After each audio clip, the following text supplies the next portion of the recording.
L'hôpital d'Antibes dispose d'un service de psychopathologie qui offre un accueil et assure des consultations quotidiennement pour des enfants en souffrance.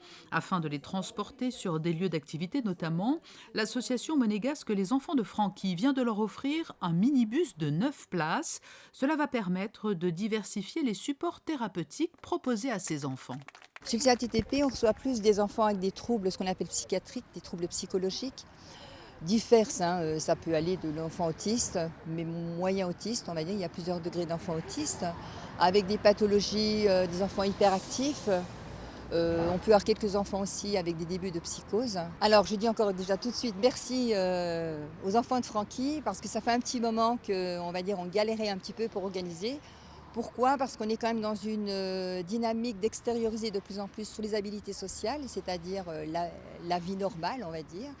Et là, on a eu la chance aussi avec des associations de travailler en extérieur sur Vineux-Loubet en zoothérapie. Donc on a des séquences, 3 séances par semaine. Donc on emmène des groupes d'enfants de 4 à 6 enfants, tout dépend de la prise en charge.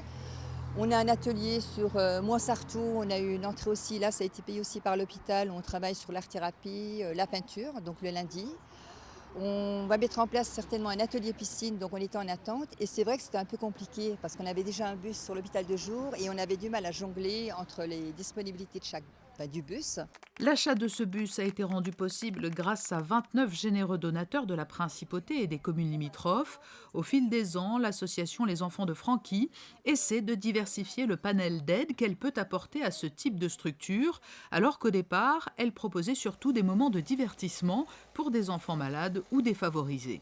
Les associations, maintenant, ils nous connaissent.